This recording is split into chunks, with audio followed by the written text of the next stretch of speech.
Hello everyone. आज अपन start करने जा रहे हैं पंडित्स का जो मैराथन वाला मॉक हुआ है, जो अभी 5 से 6 तारीख को चलेगा, उसके मैथमेटिक्स सेक्शन का सॉल्यूशन। स्टार्ट करने से पहले एक छोटी सी इन्फॉर्मेशन देना चाहूँगा और फिर अपन स्टार्ट करेंगे बिना टाइम को वेस्ट किए हुए। कि मतलब जैसे अभी सबका अपने पास में क्या आ गया है, टाइम टेबल आ गया है, मतलब जैसे आपकी शिफ्ट कब है और कौन से टाइमिंग में आपका पेपर है, ठीक है? तो उस हिसाब से क्या करना कि ये जो पेपर 9 बजे लाइव हो जाता है, 9 बजे वाले 9 बजे दो। जिस भी टाइम पे आपका पेपर है ना, उसी टाइम पे इन तीनों पेपर्स को अटेम्प्ट करने की कोशिश करनी है, बात ये है। दूसरी बात कि मतलब माहौल सेम वैसा ही बना के रखना, ऐसे नहीं है कि बीच में पॉज़ कर रहे हो, फिर दे रहे हो, या फिर जैसे मतलब जो ऑर्डर यहाँ पे अटेम्प्ट करोगे जिस ऑर्डर से, उसी ऑर्डर से वहाँ पे अटेम्प्ट करना। स्किपिंग बहुत ज़्यादा करने की कोशिश करना, बहुत अच्छे से स्किपिंग करना। ये भी नहीं है कि सारे ही कर रहे हो, लेकिन ऐसा है कि जितना जल्दी और जितना मतलब सही तरीके से स्किप करोगे ना, उतना बेटर स्कोर कर पाओगे। जैसे कि मैं इस पूरे पेपर में आपको बताऊँगा कि कौन-सा क्वेश्चन आपको फर्स्ट गो गो में करना चाहिए, कौन-सा छोड़ना चाहिए, कौन से को कितना टाइम देना चाहिए। बढ़िया से एनालिसिस करेंगे अपन, ऐसे ही नहीं है कि बस अपन सॉल्यूशन देख के निकल गए। ठीक है? तो अगर मान लो आपका 1 या 2 क्वेश्चंस में ही डाउट है, तो आप वो देख के निकल सकते हो, कोई इश्यू नहीं है। लेकिन अगर आपको ऐसा है कि बढ़िया से मेरे को एनालिसिस करना है, तो प्लीज़ एकदम मतलब धैर्य से बैठिएगा और हर एक-एक चीज़ देखिएगा। स्टार्ट करते हैं अपन। देखो, अब ये क्वेश्चन पढ़ा मैंने और पढ़ते ही मेरे को ये पता चला कि भाई जब भी वो मार्कअप कुछ कर रहा है, मार्क की बात कर रहा है, मतलब प्रॉफिट लॉस का क्वेश्चन है और प्रॉफिट लॉस में स्टार्टिंग से बहुत अच्छे से पढ़ता हुआ आ रहा हूँ। मैं पक्का इस क्वेश्चन को अटेम्प्ट भी ले लूँगा। दिख भी छोटा रहा है, वैल्यूज़ भी ऐसी हैं जो 25% 20% है। ये 1 सेकंड में चीज़ें क्लिक कर जाती हैं। तो मेरे को दिख रहा है 25% 20% है, फ्रैक्शन भी हार्ड नहीं है। तो मैं 100% ऐसे क्वेश्चन को फर्स्ट अटेम्प्ट में करूँगा और आंसर निकाल के ही आगे जाऊँगा। लेकिन ये भी नहीं है कि आप फँस गए तो फिर आप इसी में टाइम दिए जा रहे हो। एक मतलब लिमिटेड मैनेज होके टाइम को मतलब अटेम्प्ट लेना है। समझ रहे होंगे आप मेरी बात। अब देखो दूसरी चीज़ और एक और बताता हूँ। कि भाई जैसे दिमाग के अंदर है ना, ये कभी मत रखना कि मैं बेस्ट मेथड से क्वेश्चन को सॉल्व करूं। अगर आप सेकंड बेस्ट या थर्ड बेस्ट मेथड से भी क्वेश्चन को सॉल्व कर रहे हो ना, कोई इश्यू नहीं है उसमें। वो ज्यादा जल्दी आपको सॉल्यूशन दे देगा अगर आप ये सोचने में टाइम लगा दोगे कि मैं इस क्वेश्चन को रेशियो बना के करूं या इक्वेशन बना के करूं या फिर कैसे भी करूं, वो मतलब समझ रहे होगे आप, ठीक है? तो जो भी जल्दी हिट करे, पहली बात तो वो चीज़ करनी है। अब देखो मैंने क्या बोला है, अपन ने अब देखो जैसे पहले दिन से अपन पेपर कर रहे हैं, हर बार मैंने एक बात बोली है कि जब भी वो ग्राम के अंदर मतलब वेट के अंदर कोई बात करेगा, मैं उस चीज़ को पैसे में ही डील करूँगा, मैं ग्राम में देखता ही नहीं हूँ उस चीज़ को। मेरे को यहाँ पे पैसे ही लिखे हुए दिख रहे हैं, ठीक है? तो मैंने क्या देखा, एक शॉपकीपर है, वो अपने गुड्स को 25% अबोव मार्क करता है और 20% की छूट दे देता है। देखो अपन स्टार्टिंग से पढ़ते हुए आ रही है ये चीज कि जो अपनी टेबल होती है परसेंटेज वाली, उसके अंदर अपन जब फ्रैक्शन रेशियो लिखते हैं, तो अपन लिखते हैं मान लो 1, फिर 1/2, फिर 1/3, फिर 1/4, फिर 1/5, ऐसा लिखते हैं। और इनके कोरस्पॉन्डिंग इनकी परसेंटेज होती है, जैसे ये 100%, फिर ये होती है 50%, ये 33.33 होती है, ये होती है 25% और ये होती है जैसे 20%। एक छोटा सा आइडिया देके चल रहा हूँ चीजों का, बाकी इतना डिटेल में नहीं करवाना चाहिए मेरे को इस टाइम पे, पर फिर भी मैं हर एक चीज़ को मतलब उसी हिसाब से कराऊँगा कि कोई भी देखे तो वो समझ जाए। तो मैं बताना क्या चाह रहा हूँ कि अगर आप 2 कॉन्सेक्यूटिव कोई भी परसेंटेज पकड़ लो, उनमें से अगर आप जैसे मान लो ये 25% से इसने बढ़ाया और 20% की छूट दे दी, तो वो ओवरऑल चीज़ पे कोई फ़र्क नहीं पड़ता है। कैसे? ये चीज़ एक तो दिमाग में रखनी है, लेकिन मैं यहाँ पे करके भी बताऊँगा। मान लो आपका आइटम ₹100 का था, आपने उसको 25% बढ़ा के बेचा तो 125 का बेचा। अब ये क्या बोल रहा है, उस पे 20% की छूट देता है, 20% की फ्रैक्शन 1/5 होती है। छूट दे रहा है तो 5 पे 1 की छूट यानी 4/5 हो जाएगा। तो 125 का देखो 4/5 करेंगे, ये 25 बार काटेगा, फिर 100 ही आ जाता है। यानी कि आप लगातार कोई भी 2 इनमें से जैसे ये और ये भी पकड़ लोगे ना, तो इतना बढ़ाओगे, इतना कम करोगे तो बात वही आ जाएगी। तो ये चीज़ दिमाग में रखो। अब मैं इन सारी चीज़ों को हटाता हूँ। मैंने देखा 25% से बढ़ा रहा है, 20% से डिस्काउंट दे रहा है, मतलब आइटम उतने ही रुपए का रह गया। ठीक है, अब आगे आते हैं। At the time of selling the goods he uses 800 gram weight. मैंने क्या बोला है, बेचते टाइम वो 800 ग्राम यूज कर रहा है, यानी उसने खुद ने 800 ग्राम ही खरीदा होगा या फिर उसके खुद के 800 ग्राम के पैसे लगे होंगे। तो आप बहुत क्विकली क्या लिखोगे, 800 की चीज है, उसे वो 1 केजी यानी 1000 में बेच रहा है। 1 केजी का मतलब 1000 ग्राम, और खरीदते टाइम 1200 ग्राम की चीज दे रहा है, मतलब यूज कर रहा है, और इंस्टेड ऑफ 1 किलो, मतलब अब उसके 1 किलो के पैसे लगे हैं, लेकिन वो ले कितना रहा है, 1200। ऐसे हो जाएगा। भाई ये दोनों कटेंगे, ये डबल जीरो से काटेंगे, 4 से काटेंगे, 2 और 3। मतलब 2 की चीज़ है वो 3 में दे रहा है, 1 का फ़ायदा कमा रहा है, 2 के ऊपर परसेंटेज निकालने के लिए 100 से गुणा काटेंगे, 50% आंसर आ जाएगा। बहुत क्विकली और बहुत ईज़ी क्वेश्चन था। अब देखो आप खुद कर रहे होते तो आप सिर्फ 2 और तीसरी लाइन लिखते, आपका आंसर आ जाता। बाकी समझाने में चलो टाइम लगता है, कोई दिक्कत नहीं है, लेकिन खुद करते हैं ये चीज़ें बहुत जल्दी होती है। और इसी तरीके से अटेम्प्ट करना है। अगले पे आते हैं। अब ये क्वेश्चन है, मेरे को दिखते ही पढ़ा मैंने कि सिंपल इंटरेस्ट का क्वेश्चन है, मैं पक्का अटेम्प्ट लेके जाऊंगा, क्योंकि पहली बात तो इसमें 2 साल और 4 साल दे रखा है, ना तो कोई टाइम का लफड़ा है और ना कोई ऐसी अटपटी चीज पूछी है। तो ऐसे ही आपको भी पकड़नी है चीजें। जैसे कि मान लो अगले क्वेश्चन पे आए, किसी बच्चे ने नहीं पढ़ा है मोंटी हॉल, वो ऐसा क्वेश्चन देखेगा, उसको एक वर्ड दिखेगा कि भाई डोर का क्वेश्चन है, गेम शो है, पक्का भाई मेरे को पढ़ा ही नहीं है मैंने मोंटी हॉल, या फिर मैंने पढ़ा है तो उसमें मेरे को कंफ्यूजन रहता है, मेरे को डराती है ये चीज, मैं हैंड टू हैंड इस क्वेश्चन को मार्क फॉर रिव्यू करके नेक्स्ट पे चला जाऊंगा और डायरेक्टली मैं अगले क्वेश्चन पे आ जाऊंगा। अब मैं अगला क्वेश्चन देखूंगा, मैं देखूंगा भाई cos square theta sine square theta मैंने बहुत अच्छे से पढ़ा हुआ है ट्रिग्नोमेट्री। तो अब मैंने इस क्वेश्चन में क्या देखा कि भाई 17 कोस स्क्वायर मतलब साइन स्क्वायर दिख रहा है, मेरा बहुत अच्छे से पढ़ा हुआ है, मैं इस क्वेश्चन को देखते ही अटेम्प्ट ले लूंगा और मैं इसको सोल्व करके जाऊंगा। ये आपका चीज रहनी चाहिए। तो अपन तो अपने क्वेश्चन पे आते हैं और उसी हिसाब से करते हुए चलते हैं। 10,000 रुपए के ऊपर मतलब 10,000 रुपए उसने लेंट किए और 2 साल के लिए किए। पांच साथ साथ में लिखते हुए चलो चीजों को, पहले पूरा क्वेश्चन पढ़ के टाइम वेस्ट मत करो। फिर 5,000 रुपए लिए वो 4 साल के लिए। अब same rate of simple interest है, यहाँ आर से गुणा कर दो, यहाँ आर से गुणा कर दो।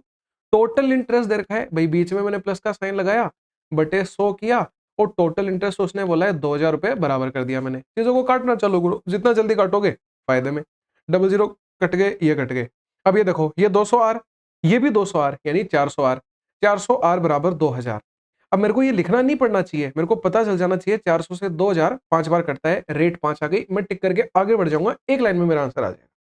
इस तरीके से अटेम्प्ट करोगे, बढ़िया स्कोर करके आओगे। ये क्वेश्चन आपको पहली बार में छोड़ना है, पर अपन क्या कर रहे हैं, करते हुए चलते हैं, क्योंकि फिर वापस पीछे ना आना पड़े अपन को, इसलिए ठीक है। और मैंने जब पूरा प्रोबेबिलिटी पढ़ाया था, मैंने मोंटी बढ़िया से समझाया था आपको, सेम वही चीज मैं आपको अप्लाई करके दिखाऊंगा। और इसी क्वेश्चन में नहीं, चाहे स्टैटिक्स का क्वेश्चन आ जाए, चाहे प्रोबेबिलिटी का और कोई क्वेश्चन कुछ भी आ जाए, चाहे परमुटेशन कॉम्बिनेशन का, मैं एग्जैक्टली जो चीजें पढ़ाई हैं उनसे अगर बाहर आए तो मेरे को बोलना आप। लेकिन मैं गारंटी देता हूं कि उन्हीं में से ही आएगा और मैं दिखाऊंगा आपको सारी चीजें। देखो एक गेम है जिसके अंदर 10 डोर है, जैसा पढ़ा है वही चीज करनी है। 10 डोर है, मतलब आपको क्या करना है कि दिमाग में सोच के रखना है 10 डोर है। 10 डोर बनाने जाओगे टाइम खाएगा, जितना कम लिखोगे उतना फायदे में रहोगे। एक के पीछे कार है, बाकी के पीछे गोट है। पढ़ना नहीं है, कचरा दिमाग में रखना ही नहीं है। आप डायरेक्टली आए, आपने 2 डोर वाली लाइन पढ़ी कि आपने 2 डोर साइमल्टेनियसली पिक किए, मतलब कि 2 डोर आपने पिक किए, उनको इधर कर दो और एक लाइन बना के 8 डोर को इधर कर दो। चीजें सही चल रही हैं। होस्ट ने क्या बोला कि जिसको पता है कि जिस भी कार के गेट के पीछे कार है, उसने 50% ऑफ द रिमेनिंग डोर खोल दिए। इनमें से 50% यानी आधे डोर खोल देगा, मतलब 4 खोल दिए, 4 बंद पड़े हैं।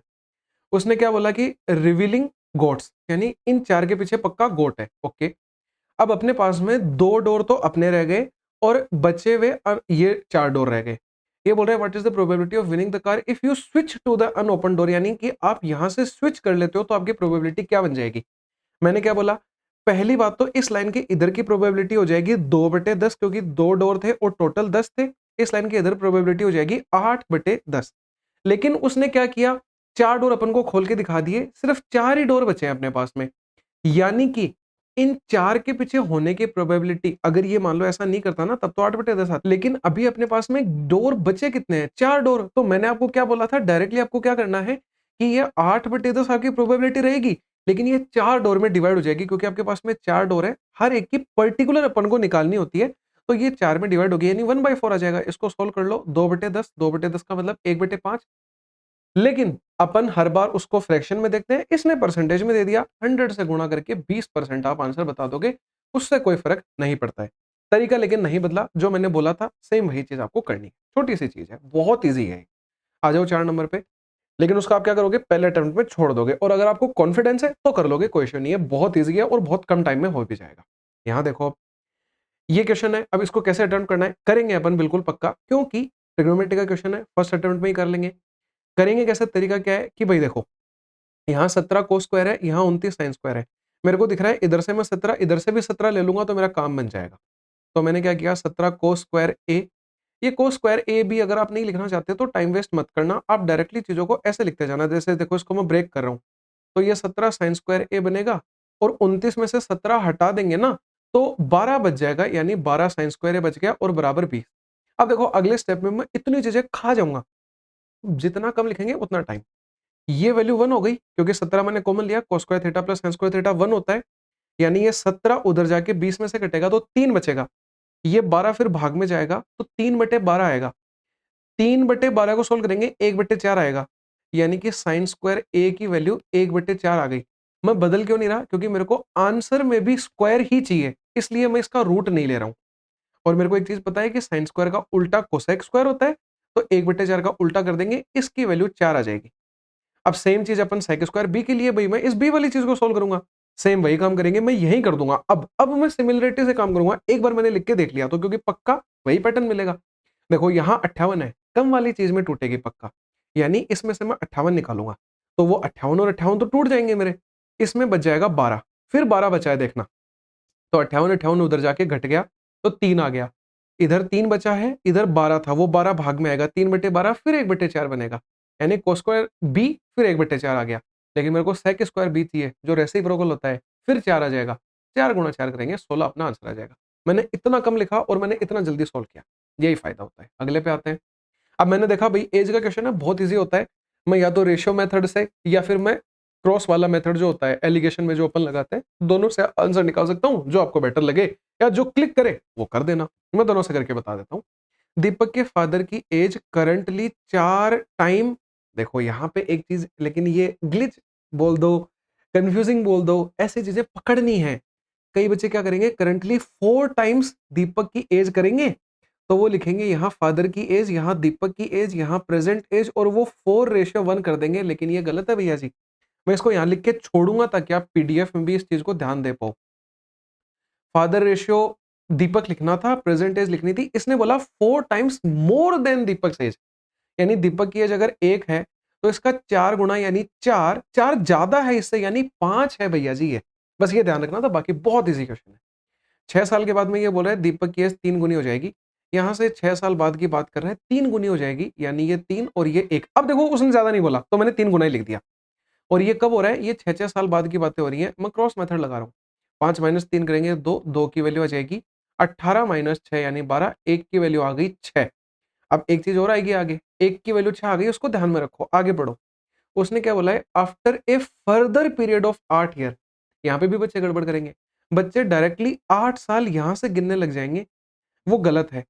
इसने क्या बोला है, फर्दर पीरियड ऑफ 8 ईयर, यानी इन 6 के बाद 8 साल, यानी टोटल प्रेजेंट से लेके 14 साल हो जाएंगे ये। ठीक है, तो 14 साल बाद में अपन को दीपक की age how many times of Deepak age would be his father, यानी दोनों का निकालना पड़ेगा। एक की वैल्यू 6 है, मतलब प्रेजेंट एज में ये 30 है और ये 6 6 6 से गुणा कर दिया। 14 साल बाद में ये 44 का बन जाएगा, 14 साल बाद में ये 14 और 6 20 का बन जाएगा। ये पूछा ये इसका कितने गुणा हो जाएगा, यानी 44/20 करेंगे, 4 से काटेंगे 11/5 आएगा, सोल्व करेंगे, एक सही 2 सही 1/5 आ जाएगा, 2 से 1/5 ये रहा। अच्छा, अगर किसी को ये वाला मेथड क्रॉस मेथड पसंद नहीं है तो भाई वो रेशियो बना के कर लो, मैं बता देता हूँ, कोई इशू नहीं है मेरे को बताने में। देख लो कि भाई जैसे ये फादर था, ये दीपक था, ये प्रेजेंट एज थी, यहाँ पे 5:1 था। 6 साल बाद की बात कर रहे हैं जब 3:1 है। यहाँ देखो 2 का अंतर, यहाँ 4 का अंतर, मैंने हर बार बोला है अंतर सेम होता है। तो यहाँ जो 4 था उस 4 से यहाँ पे गुणा करो, कलर बदल लेते हैं, तो 4 से यहाँ गुणा करेंगे, ये 12 और ये 4, इनका अंतर 2 है, 2 से यहाँ गुणा करो, ये 10 और ये 2। देखो इधर भी 2 का अंतर, इधर भी 2 का अंतर, लेकिन इधर 6 का अंतर, यानी जो 6 वैल्यू है वो 2 की है, मतलब 1 की वैल्यू 3 आ गई। अरे 3 आ गई मतलब ये 30 साल का और ये 6 साल का। अब सेम चीज हो जाएगी, फिर 30 और 6 है, इसमें भी मैं 14 जोड़ूंगा, इसमें 14 जोड़ूंगा, 44 20 आ जाएगा, काटेंगे 2 से 1/5 आंसर, फिर आगे सेम हो जाएगा। बस ये तरीका, यहाँ तक 2 तरीके हैं, जो आप चाहो वो कर लेना। छठे पे आते हैं। ये क्वेश्चन देखूंगा, मैं पढ़ूंगा, सेंट्रोइड मेरे को दिखता है, एक वर्ड से दिख जाता है कि सेंट्रोइड बहुत इजी होता है, आसान भी होता है, मैं पक्का अटेम्प्ट करूंगा इस क्वेश्चन को। कैसे करेंगे? और सेंट्रोइड में भी ये नहीं करना कि पूरा कचरे से फॉर्मूला लिख रहे हो हर एक चीज, नहीं। आपको क्या करना है, सेंट्रोइड में पहले एक्स वाला कोऑर्डिनेट पकड़ लो, 4 दे रखा है। अब एबीसी पे आओ, -3 लिखा, +8 लिखा, और प्लस में सी वाला, अरे फॉर्मूला क्या होता है, a + b + c/3, मतलब a1 b1 c1 और a2 + b2 और +c2 और बाय 3, ये बराबर होते हैं सेंट्रोइड के कोऑर्डिनेट यानी x, y के। तो मैंने क्या किया, मैंने देखा -3 है, +8 है, और प्लस अब वो पता नहीं x है जो अपन को c निकालना है, तो मैं सिर्फ और सिर्फ क्या करूंगा, एक्स वाला कोऑर्डिनेट निकालूंगा, वाई निकालने की जरूरी नहीं पड़ेगी, क्योंकि देखो सब में अलग है। बटे 3 आएगा, बराबर 4 दे रखा है, ये 12 बनेगा। 12 में से 5 कट जाएगा, यानी 7 आ जाएगा। एक्स की वैल्यू 7 आ गई, एक्स की वैल्यू 7 एक ही ऑप्शन में है, ये सही हो जाएगा। अगर 2 में होती तो मैं वाई कोऑर्डिनेट भी निकालता, लेकिन जल्दी करना है। पढ़ाया हुआ है, सेम का सेम क्वेश्चन जाके देख लेना, कोऑर्डिनेट ज्योमेट्री पढ़ाया था जब कराया था। मजे आ रहे होंगे देख के। 7 नंबर पे चलते हैं। फिर से बेहद इजी क्वेश्चन है। रियल में पेपर ऐसा मेंटेन्ड लेवल का था आज कि मतलब आप अच्छे से स्कोर कर सकते थे अगर आप बढ़िया से स्किप करते और बढ़िया से अटेम्प्ट लेते। जैसे ये क्वेश्चन मैं देखूंगा, मेरे को ए क्यूब, अगर मान लो किसी का अलजेब्रा अच्छा है, किसी को फॉर्मूला याद है, वो बढ़िया से इस क्वेश्चन को कर जाएगा। इसको नहीं है ना, फिर वो मार्क करके निकल जाओ भैया, क्योंकि आप दूसरे अटेम्प्ट में तो पक्का इसको टाइम देके सोल्व कर लोगे। अब ये क्वेश्चन जैसे देखो, पहली बात तो ये डिस्ट्रीब्यूशन का, स्क्यूड का आ गया, एकदम ऐसे लिखी हुई चीजें आ गई। डर जाते हैं बच्चे ऐसे क्वेश्चन से, इसको छोड़ ही देना आप। इसमें टाइम वेस्ट करोगे ना पढ़ पढ़ के, तो कोई मतलब नहीं निकलेगा उस चीज का। इसके बजाय आप देखो ये क्वेश्चन करो अब, क्योंकि आप बचपन से पढ़ते हुए आ रहे हो, एक्सपेंडिचर का और इनकम का क्वेश्चन आप ऐसे सोल्व कर दोगे उसको। यही चीजें आपको बस पकड़नी है पेपर में, ठीक है। करवाते हुए चलते हैं। अब इस क्वेश्चन में देखो क्या दिख रहा है, ये फॉर्मूला दिख रहा है डायरेक्टली मेरे को। कैसे दिख रहा है कि x minus one upon x का whole cube plus 3x minus one upon x, directly मेरे को दिख गया x cube minus one upon x cube. अरे कैसे दिख गया, प्रैक्टिस से दिख गया। अगर जिनको नहीं दिख रहा है वो फॉर्मूला लिख दो x minus one upon x के होल क्यूब का, फिर दिख जाएगा, कोई दिक्कत नहीं है। क्या होता है ये होता है x cube minus one upon x cube minus a cube minus b cube minus 3ab into a minus b. देखो ये कट ही जाएगा, 3 into x minus one upon x इसने उधर भेज के प्लस कर रखा है, कोई दिक्कत नहीं है, बराबर तो यही रहेगा ना। तो मेरे को क्या चाहिए, x cube minus one upon x cube बनाना है इससे, और वही मेरा आंसर हो जाएगा। इतना समझ रहा हूं मैं। वही मेरे पास में एक्स क्यूब बनाना है, दोनों तरफ मैं क्यूब करूंगा, इधर क्यूब बन जाएगा, इधर क्यूब करते ही ये कट जाएगा, यानी एक्स क्यूब की वैल्यू तो मिल गई मेरे को √7 - 2। वन अपॉन एक्स क्यूब और चाहिए, फिर मैं उसको घटा दूंगा। अब वन अपॉन एक्स क्यूब चाहिए, मतलब इसका रैशनलाइजेशन कर दो। कैसे करेंगे, मैं यहाँ करके लेता हूँ। 1/√7 - 2 क्या होगा, √7 + 2, और √7 + 2 से मल्टीप्लाई डिवाइड कर दिया मैंने। ऊपर तो भाई √7 + 2 ही आएगा, नीचे a + b a - b a² - b²। 7 - 4 करना है, 2 का स्क्वायर 4 होता है, तो 3 आ जाएगा। इसको सोल्व कर लो। सोल्व करेंगे, 3 एलसीएम आ जाएगा। 3 सब में दे रखा है, सीधे देखते हुए चला करो, क्या पता जल्दी आंसर मिल जाए। अब देखो 3√7 में पूरा नहीं सोल्व करूंगा, 3√7 और -√7, यानी 2√7 वाला ऑप्शन चाहिए मेरे को। 2√7 वाला एक ही है, यही पक्का आंसर आएगा। अब मैं पूरा सोल्व कर रहा हूँ। तो 3√7 -6 -√7 और -2। तो देखो 2√7 -8 और बटे 3, बिल्कुल आएगा आंसर। कैसे नहीं आएगा भाई, आना पड़ेगा, इसकी मजबूरी है, अपन एकदम से सही करते हुए चल रहे हैं तो आंसर वही है। 8 नंबर पे आते हैं। ये क्वेश्चन के अंदर है ना, रटने वाली चीजें हैं। मैंने पहले भी बोला था, अगर आपसे हो रहा है तो कोई दिक्कत नहीं है, नहीं हो रहा इसमें टाइम वेस्ट मत करना। एक क्वेश्चन से कभी आपका सिलेक्शन नहीं रुकेगा, गारंटी देता हूँ इस चीज की। पढ़ लो एक बार, लेकिन फिर भी क्या देखा है कि which of the following option is not, पहली बात तो नॉट पे ध्यान रखना है। नोट अ कंडीशन या reason for ascertaining a given distribution to be skewed. Skewed data कब होता है, जब अपन ने, अरे वो बेल कर्व वगैरह पढ़े होंगे आपने सबने, जब आप स्क्यूनेस वगैरह पढ़ रहे थे, तो ये बेल कर्व में अपन ने जब भी डेटा अपना टेबल के अंदर फॉर्म में दिया होता है ना, और ये कौन से डेटा की बात होती है, हमेशा ग्रुप डेटा होता है उसकी। तो उस ग्रुप डेटा में अगर अपना डेटा जो है ना वो डिस्ट्रीब्यूटेड इक्वली नहीं होता है ना, जब अपन उसमें स्क्यूनेस दिखाते हैं, अगर वो इक्वली डिस्ट्रीब्यूटेड है तो स्क्यूनेस नहीं आती है उसके अंदर।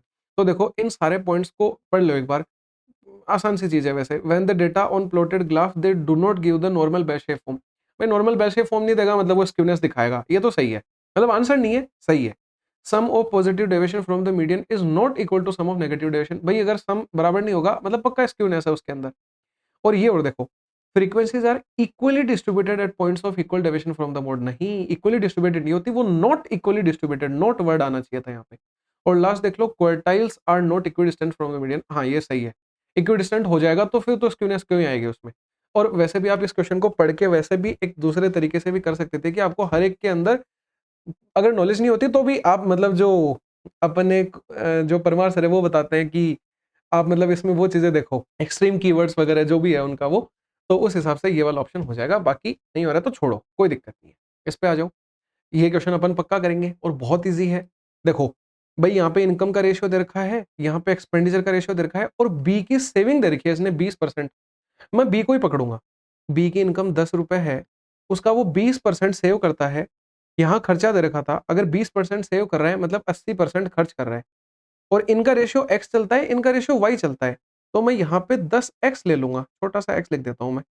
80% वो क्या कर रहा है, खर्च कर रहा है, और यहाँ खर्च b का 12 दे रखा है, लेकिन 12 y दे रखा है। मैं यहाँ से x अपॉन y निकालूंगा और कुछ नहीं करूंगा। तो इन दोनों जीरो से ये दोनों जीरो कट गए, x अपॉन y आ गया 12/8, मतलब 3/2। अब ये सारे रेशियो को 3 से गुणा कर दो, इनको 2 से गुणा कर दो, सारे आंसर मिल जाएंगे। इनको 3 से गुणा करके लिख रहा हूँ 24, 30 और 18। इनको 2 से गुणा करके लिख रहा हूँ 20, 24 और 10। भाई ये इनकम है, ये एक्सपेंडिचर है, इसमें से ये घटाते हैं तो आपकी सेविंग्स आ जाती हैं। इसने तीनों के सेविंग का रेशियो पूछा था। ये 4 आएगा, ये 6 आएगा, ये 8 आएगा, कट रहे हैं, 2, 3, 4 आपका आंसर आ जाएगा। और हाँ, इस क्वेश्चन के आंसर में ऑप्शन गलत दे रखे थे, 2, 3, 4 आना चाहिए था, ये 1, 3, 4 दे दिया था। कोई बात नहीं, इसको आप इग्नोर करके आंसर से अपन को मतलब है, ये सही कर लेना। मेन पेपर में भी 134 लिखा दे रखा था, इसीलिए मैं ये लिख के लेके आया हूँ कि आपको पता चल जाए वो चीज, ठीक है। बाकी आते हैं 10 नंबर पे। अभी क्वेश्चन इजी है भाई, जिसने पढ़ा है अच्छे से ज्योमेट्री वगैरह वो कर लेगा, जिसने नहीं पढ़ा है वो इसको मार्क कर देना, कोई बड़ी बात नहीं है, क्योंकि इसके अलावा भी और बहुत सारे क्वेश्चन मिलेंगे आपको। पर बाकी मैं तो ऐसे मानता हूँ कि आप स्टार्टिंग से पढ़ते हुए आ रहे हो, तो जो चैप्टर नहीं बदले हैं या फिर जो एकदम मतलब कोर आपके टॉपिक्स हैं, वो तो आपको आने ही आने चाहिए, जैसे कि अलजेब्रा हो गया, ज्योमेट्री हो गया, ट्रिग्नोमेट्री हो गया, ठीक है, या फिर मान लो परसेंटेज हो गया, प्रॉफिट लॉस हो गया, या फिर CISI हो गया। इन चैप्टर्स में भी अगर आप लैग कर रहे हो तो फिर भैया इश्यू है, मतलब गड़बड़ है, ठीक है। ये तो होने ही होने चाहिए। बाकी अब इस टाइम पे डरने की भी बात नहीं है, नहीं हो रहे हैं तो कहीं आप ऐसा सोचो कि भाई ऐसा नहीं है, ठीक है। ईज़ी आएगा पेपर, कोई बड़ी बात नहीं है। ऐसा ही सोच के जाओगे तो मतलब बढ़िया ही रहेगा आपका, ईज़िली कर पाओगे, बढ़िया स्कोर करोगे, ठीक है। पहले से डरे हुए होगे तो और ज़्यादा डर जाओगे वहाँ पे, ठीक है। अब देखो क्या दे रखा है, वर्टिसेस ABCD हैं, वो क्वाड्रिलेटरल ABCD की एक सर्कल के ऊपर लाई करती हैं। सर्कल के ऊपर लाई करती हैं, मतलब पहले सर्कल बनाना पड़ेगा, बना लेते हैं। ये पहले सर्कल बनाया, इस सर्कल पे वर्टिसेस ABCD लाई करती हैं, बना दी। ये A, ये B, ये C, ये D। अब ये क्या बोल रहा है, लेंथ ऑफ AD दे रखी है 11.2, लेंथ ऑफ BC दे रखी है 19.2। दिख गया मेरे को आंसर इसका क्या बनेगा। AB 17.5 दे रखा है, और CD की लेंथ अपन से पूछ रहा है। OD रेशियो DB, OD क्या है, O सेंटर है सर्कल का, OD रेशियो OB दे रखा है इसने 2:3। बहुत ईजी है क्वेश्चन, मैं बताता हूँ कैसे करना है। ये अपन से ये पूछ रहे हैं ना, देखो एक चीज बताता हूँ, इसके साथ में दो चीजें ध्यान रखनी होती हैं। एक टोलेमी थ्योरम यहाँ से निकल के आएगी, उसी से अपन आंसर निकालेंगे। लेकिन टोलेमी थ्योरम से एग्जैक्टली नहीं निकलेगा, उसका एक मतलब जैसे कोरिलेरी होता है, मतलब एक उसका और डिराइव्ड वर्जन होता है, उससे आंसर निकलेगा। पर आप यहाँ पे दो चीज याद रखना, काम आएंगी। कि मतलब एक सर्कल दे रखा है, उसके एक क्वाड्रिलेटरल दे रखा है, मतलब जो साइक्लिक है, इसको टच कर रहा है। तो अगर ये ABCD होते हैं ना, तो AB प्लस CD बराबर होता है BC प्लस AD के, मतलब ऑपोजिट साइडों का जोड़ ऑपोजिट साइडों के जोड़ के बराबर होता है। एक तो आपको यहां से ये चीज याद रखनी है। एक टोलेमी थ्योरम जो अभी मैं लिखूंगा वो टोलेमी थ्योरम है, और फिर उसका मैं क्या लिखूंगा, एक एडवांस्ड वर्जन लिखूंगा। देखना पहले टोलेमी थ्योरम देख लो पहले क्या होती है, कि AD गुणा BC, AD गुणा BC, और प्लस में AB गुणा DC, AB गुणा DC, ये बराबर होता है ये डायगोनल 1 और ये डायगोनल 2 के। ये तो होती है आपकी टोलेमी थ्योरम। ये P साइलेंट रहता है। अब इसी का एक और मतलब अपन इसको और आगे डिराइव करते हैं ना, इसमें साइन वगैरह लगाते हैं, अभी उतना टाइम नहीं है, डेरिवेशन नहीं करवाऊंगा मैं डायरेक्टली रिजल्ट बता देता हूँ। रिजल्ट भी ध्यान रखना है, बहुत काम का रिजल्ट है। क्या होता है रिजल्ट, देखो अभी इस बार क्या होगा, AB और BC आ जाएंगे, मतलब AB इंटू BC, इस बार रेशियो के फॉर्म में लिख रहा हूँ। और AD मतलब DA लिख दो चाहे AD लिख दो, कोई फर्क नहीं पड़ता, मैं AD लिख देता हूँ। AD और DC, AD इंटू DC, ये बराबर हो जाएगा इसके रेशियो के, यानी किसके, मतलब पहले अपन ने AB और BC लिखा था ना, तो पहले OB आ जाएगा ऊपर, और नीचे अपन ने AD और DC लिखा था तो OD आ जाएगा। ये इसी का एक एडवांस फॉर्म होता है। डायरेक्टली इसमें वैल्यू पुट करो, आपके पास में 1 2 3 4 5 6 चीजें हैं, जिसमें से 5 दे रखी हैं और छठी वाली पूछी है आपसे। तो कैलकुलेशन है, कर लेते हैं, कोई बड़ी बात नहीं है। वैल्यूज रख देता हूं मैं। AB की वैल्यू है 17.5, इधर लिख देते हैं 17.5। AC की वैल्यू, अरे AC कैसे लिख दिया मैंने, AC क्यों आएगा, AB गुणा BC आएगा ना, सॉरी, AB गुणा BC आएगा तो 19.2 आ जाएगा। AD की वैल्यू 11.2 आएगी, DC अपन से पूछा है, और OB की वैल्यू 3 है और बटे 2, मतलब 3x और 2x आएगा, वो कट जाएंगे, कोई फर्क नहीं पड़ेगा। इस पॉइंट से ये पॉइंट उड़ा दो, अब इनको काट लो, ये कटेंगे पक्का। किससे कटेंगे ये देख लो, ये 3 से उड़ रहा होगा, 6 × 18 और 12 के लिए 64 आ गया। अब ये 7 से कट जाएंगे, तो 7 से इनको काटेंगे, ये देखो 7 एकम 7, 7 छिंग 42 और ये 7 से काटेंगे तो 7 दूनी 14, 7 पंजे 35 आ गया। 16 से 64 4 बार कट गया, 25 चौके 100 आ गया। और डीसी निकालना है तो 100 इंटू 2 कर देंगे तो 200 आ जाएगा। लेकिन 200 क्यों, एक पॉइंट अपन भूल गए, एक पॉइंट अपन भूल गए, ये वाला। तो 200 का एक जीरो पे पॉइंट लगा देंगे, यानी 20 आ जाएगी डीसी की वैल्यू। इसको अच्छे से सोल्व करके देख लेना, आपको दिख जाएगा। वो पॉइंट वो भूल गया था यहाँ पे, तो डीसी की वैल्यू 20 आ जाएगी, यही आपका आंसर है। बाकी मैंने क्या बताया वही बात है, स्किप करोगे तो कोई दिक्कत नहीं है। यहाँ पे हो, अब जैसे ये क्वेश्चन आप पक्का कर लोगे, तो ऐसे क्वेश्चंस भी होते हैं जो मतलब पक्का हर एक पेपर के अंदर 14 से 16 17 तक क्वेश्चन ऐसे होते हैं जो इजीली आप कर सकते हो। और 3 से 4 क्वेश्चन ऐसे होते हैं जो आप सेकंड अटेम्प्ट में पक्का कर सकते हो। अब देखो 17 और 4 21 क्वेश्चन तो आप कर चुके हो। जो लड़ाई होती है वो आगे वाले वो 3-4 क्वेश्चन की होती है। तो इनमें से अगर आप 1 या 2 भी कर पाते हो तो आप एक्सेल कर रहे हो, और आप अगर ये छोड़ भी रहे हो तो कोई इतना बड़ा फर्क नहीं पड़ता उससे। अभी वाले पैटर्न के हिसाब से बातें कर रहा हूं मैं। कोई नहीं, इस क्वेश्चन को देख लेते हैं। Average weight of some people एक ग्रुप के अंदर 72 था। अब ये बोल रहा है 2 पीपल हैं, वो इतने इतने वजन के छोड़ के चले गए। 67.4 छोड़ गया, 72.6 छोड़ गया, और इतने इतने वजन के आ गए। बेसिक से तो कभी नहीं करना है, मैंने हर बार बोला है एवरेज का क्वेश्चन करना है तो जो मैं तरीका बताता हूँ उसी से करना है। 70 है, 82.8 है और 79.2 है, इन वजन के आ गए, मतलब ये प्लस में है। एवरेज वेट ऐसा करने से जो है वो 2.5 से बढ़ जाता है, मतलब ये 2.5 उन पे इफेक्ट डालेगा। देखेंगे अपन अभी कितनों पे इफेक्ट डालेगा, वही निकालना पड़ेगा बस अपन को। अब ये पूछ रहा है how many people were there initially in the group. ये इफेक्ट डालेगा वो नए वालों पे डालेगा, अपन नए से फिर क्या करेंगे मैं बताता हूँ, चलो आपको सब समझ में आ जाएगा। बहुत इजी क्वेश्चन है, बेहद इजी है, डरावना लग रहा होगा बस। देखो एक ये बंदा गया, ये आया, ओवरऑल इफेक्ट कितना पड़ा भाई, इसका ज्यादा है, मतलब पहली बात तो प्लस में रहा होगा कितना, 2.6, यानी 2.6 प्लस में। इन दोनों की वजह से भी प्लस में रहा होगा कितना, 10.2, 10.2 अभी भी प्लस में है। और ये तो पूरा ही नया आया है, तो इसकी वजह से तो पूरा ही। एवरेज से देख लो कितना फर्क है, एवरेज से इसमें फर्क है 7.2 का। ठीक है, तो अब भाई देखो 6 2 8 2 10, 7 और 2 9 और 1 10 का 0, एक कैरी लगी, 20 का फर्क आ गया। 20 एवरेज वजन, मतलब 20 टोटल वजन बढ़ गया इनके आने की और इनके जाने की वजह से। लेकिन ये 20 वजन जो है उसकी वजह से एवरेज में 2.5 की बढ़ोतरी हुई है। यानी कि हर एक बंदे पे कितना इफेक्ट पड़ेगा, 20/2.5 करेंगे, ये कटेगा, ये ऊपर जाएगा, 8 बार कटेगा, यानी 8 बंदों पे इस 20 किलो वजन ने इफेक्ट डाला होगा, जब भी 2.5 किलो एवरेज बढ़ा होगा। लेकिन ये 8 बंदे तो अब हैं जिन पे इफेक्ट डाला है। और अब आपने देखा होगा कि गए 2 बंदे थे, आए 3 बंदे हैं, यानी एक बंदा एक्स्ट्रा है। यानी अब एक बंदा इनमें एक्स्ट्रा है। अगर मैं इस 8 में से 1 घटा दूंगा तो टोटल 7 बंदे मेरे पहले रहे होंगे, यानी 7 मेरा आंसर आ जाएगा। बाकी देखो 8 भी दे रखा है, बहुत से लोग 8 भी करके आएंगे इसमें। समझ में आ गया होगा। बाकी बेसिक है वो तो बहुत ईजी है कि आप A1 से लेके AX तक मानो, उसमें से 2 को हटा दो, 3 को जोड़ दो, एवरेज में फिर 2.5 से बढ़ा दो 72 में। वो तो बकवास मेथड है, वो नहीं करना है। 12 नंबर पे आते हैं। ये क्वेश्चन भी कई बच्चों को इससे देख के डर लगता है, रेशियो वाले इस एसिड और वाटर वाले से, पर बहुत ईजी होता है। देखो मैं बताता हूँ, आप इसको कर सकते हो, ठीक है, कोई इश्यू नहीं है इसमें। देखो एसिड और वाटर का सोल्यूशन ए और बी में दे रखा है 7:13 और 8:7। 4 लीटर तो ए का लिया है और 6 लीटर बी का लिया है, और फिर ये क्या बोल रहा है कि 3 लीटर ऑफ पानी उसमें और मिला दिया गया है। 3 लीटर ऑफ वाटर में प्लस लिख देता हूँ, तो ये बोल रहा है परसेंटेज ऑफ एसिड क्या होगा। बहुत ईजी क्वेश्चन है, देखो कैलकुलेशन है बस, और कुछ भी नहीं होती है इसके अंदर। देखो 13 और 7 20 टोटल था, जिसमें से 7 है पहले वाले के अंदर एसिड, लेकिन अपन को तो उसका 4 ही हिस्सा लेना है। तो मैं ऐसे कर लेता हूँ 7/20 और गुणा मेरे को 4 लेना है।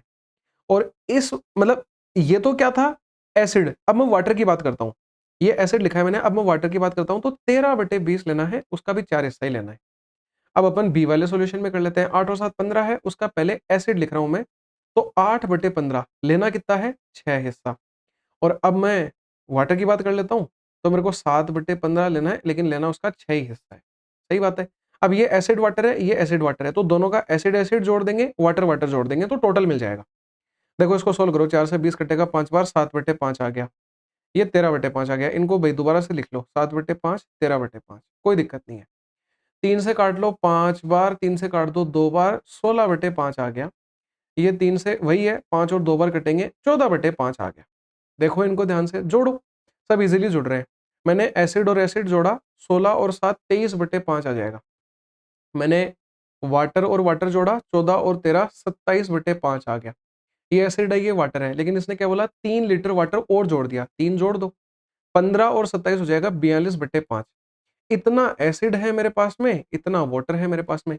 ये बोल रहा है percentage of acid in final mixture. Acid कितना है 23.5, फाइनल सॉल्यूशन यहाँ कर रहा हूँ। 23/5 है फाइनल एसिड, कितने में? अरे टोटल में ही तो होगा ना, तो इसको जोड़ के लिखो, 23 और 42 बनेगा 65/5, 65/5। 65 का मतलब आंसर में 13 तो पक्का आएगा, सब में दे रखा है, कोई बात नहीं। और परसेंटेज निकालना है, 100 से गुणा कर दो, 5 से 5 कट जाएगा, 23/65 गुणा 100 को सोल्व करना है। 5 से काट लो, 5 से काटोगे 13 बार, 5 से काटोगे 20 बार, ये बन जाएगा 420/13।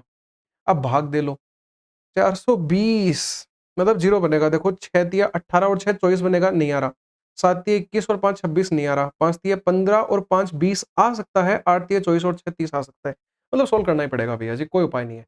बाकी 13 तिया 39 होता है, 3 बार भाग जाएगा तो पक्का यही ऑप्शन आएगा, ये कट ही जाएगा। और बाकी ये दो मैं पहले ही काट चुका हूँ। तो इसी तरीके से मैनेज करके चलना होता है ऑप्शनों को भी और इक्वेशन को भी, ताकि कम सोल्व करना पड़े और जल्दी आंसर आ पाए। ठीक है भाई, नजर रखा करो उन पे भी, मतलब बस इतना ही कहना चाह रहा हूँ। आगे आ जाते हैं। ये भी बहुत इजी क्वेश्चन है, एक छोटी सी थ्योरम होती है, अगर आपको बढ़िया से ज्योमेट्री पढ़ा हुआ है तो आप कर पाओगे। दो साइड्स हैं पैरेललोग्राम की 12 और 14। ठीक है, पैरेललोग्राम की दो साइडें दे रखी हैं इसने 12 और 14। पैरेललोग्राम थोड़ा सा झुका हुआ मान लेना इसको, बन गया है अभी। और एक डायगोनल इसका 16 है। ये बोल रहा है दूसरे डायगोनल की लेंथ बताओ। बेहद इजी क्वेश्चन है, डायरेक्ट थ्योरम लिख देता हूँ। क्या होता है, डायगोनल 1 का स्क्वायर प्लस डायगोनल 2 का स्क्वायर, यानी 16 का स्क्वायर प्लस डायगोनल 2 का स्क्वायर अपन को निकालना है। और ये बराबर होता है 2 times of A square plus B square, यानी 12 का स्क्वायर 144 और प्लस 14 का स्क्वायर 196। ठीक है भाई, 16 का स्क्वायर 256 हो जाएगा, और प्लस में D2 का स्क्वायर, ये बनेगा 6 4 10, 9 और 1 10 और 4 14, और ये 340 का दुगना आ जाएगा, यानी 680।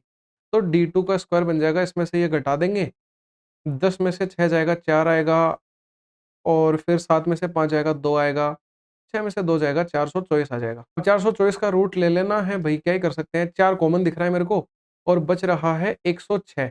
4 का रूट तो 2 जाएगा, 2 बाहर आएगा, 106 रूट में रह जाएगा यहाँ। बेहद ईजी था, कोई बड़ी बात नहीं है। 14 नंबर पे आते हैं।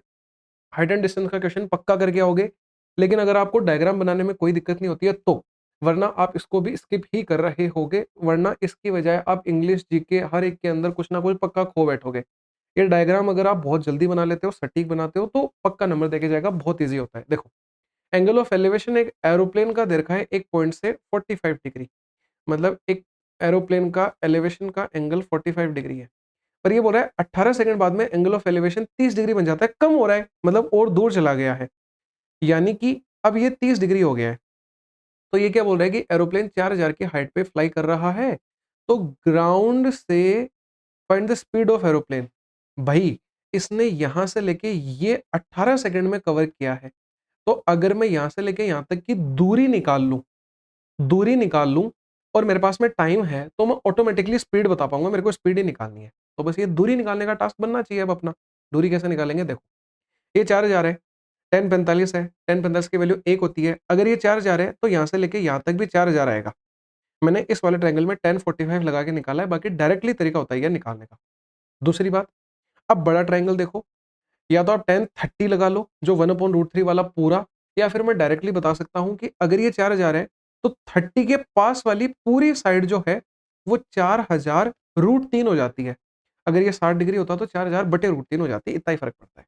अब देखो, पूरी 4000√3, ये 4000 घटाऊंगा तो ये बचेगी 4000√3 माइनस 4000।